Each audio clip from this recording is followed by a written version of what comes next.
আসসালামু আলাইকুম গাইস। একটা রুটির জন্য যে এত কাহিনী আমি কখনোই ভাবতে পারিনি। তো চলেন বেশি কথা না কয়ে কি হয়েছে সেই কাহিনীটা আপনি করে কই। মূলত আমরা সবাই বন্ধু বান্ধব মিলে ব্র্যান্ড অফ মস্তানের যে স্কটটা আছে সবাই মিলে যাচ্ছি পাটুলিয়া ঘুরতে। এই ঘোরার কথা শুনে জিয়াদ মানি ব্যাগ বের করে কইছে আর মানি ব্যাগে কোনো টাকা নাই। আর এই কথা শোনার পরে সদীপের যে মুখের রিয়াকশনটা তার দেখার মতোই ছিল। ওর রিয়াকশনটা দেখে আমরা সবাই হাসাহাসি করতে করতে ইতিমধ্যে আমরা গাড়ির মধ্যে উঠছি আর উঠে আমো করে বডি শোয়েল আমার তো ফেভারিট গানটা লাগিয়ে দিল।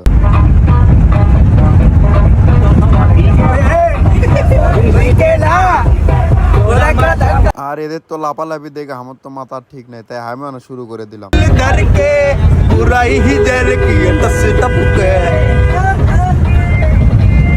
তো লাপালাপি করতে করতে আমরা মনে করেন প্রায় কাছাকাছি চলে যাচ্ছি। আকাশটাও কত সুন্দর দেখবে পাচ্ছেন আপনারা। আর এই সুন্দর আবহাওয়া দেখে এরা সবাই নীরবতা পালন করছে শান্তিপূর্ণ ভাবে। তবে শান্তি আর বেশিক্ষণ টিকলো না, এর করে অত্যাচার পানি পর্যন্ত এলো ঝপ পরানে। তো এই ভিজতে ভিজতে আমরা ঢুকে পড়লাম পাটুলিয়া মিনি কক্সবাজার। ওমা আসে দেখি তো আশেপাশে কোনো পানি তো নাই, খালি দেখি পাটের ভিউ। আর দেখেন এই রাস্তা গতবার গেছিলাম, এই রাস্তাতে আমরা হুন্ডলে দেবের পারি না, আর এবার হাইসলে যাচ্ছি আমরা। গাড়ির থেকে নামে দেখে আশেপাশে মনে করেন একবার শুকনো পানি নাই বললেই চলে। তো এটা দেখে আমো করে বডি সয়েলটি দেয় না, পানি ঢালে বেড়ে যাচ্ছে, তাও যদি নৌকো ঠিকভাবে চলাচল করবে পারে। আর এইদিকে তো মনে করেন আমি একটু না নায়কের পারলে না স্লো মোশন করে না হাটমোর ঋত্বিক রোশনের মতন দি করে, তা সেটা আর হলো না। আর আমার হাঁটাহাঁটি করা দেখে একবারে খিদে লাগছে। এরা এমন ভাবে এটা গাছা ফেললিছে, রুটি আর হচ্ছে মনে করেন লাড্ডু। মনে হয় এক একজন 3-4 দিনের অনাহারে আছে, জীবনে এলে চোখ দিয়ে দেখেনি কি খাওয়াটা দিচ্ছে বাবারে বাবা। আর এইদিকে আমি তো মনে করেন একটু না ঘোরাঘুরি করতে ব্যস্ত।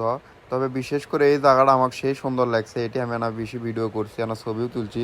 ছবিগুলো আপনি করে দেখানো না, আপনারা আবার হিংসে করবেন।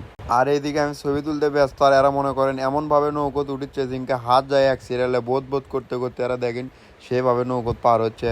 তো কি আর কোনো চলে না, এখন আমরা ঘোরাঘুরি করি।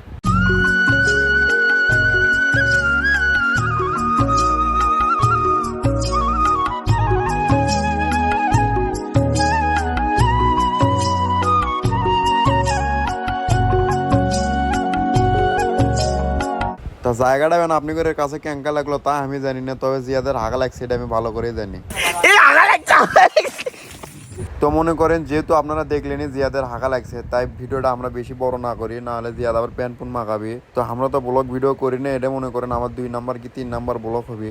তা ক্যাঙ্কা করে মানুষ ভয় দেয় এটা আমি ঠিক মতো জানি না, তবে আমরা বগুড়া সোলপল আমরা ইঙ্গে করে কথা কই। যদি আপনাদের কাছে এই ভিডিওটা ভালো লাগে কিংবা এই ভিডিও যদি ভালো লাইক কমেন্ট পাই, তাহলে এরকম করে আবার ব্লগ করবো। আপনারা খালি সাথে থাকেন। ধন্যবাদ।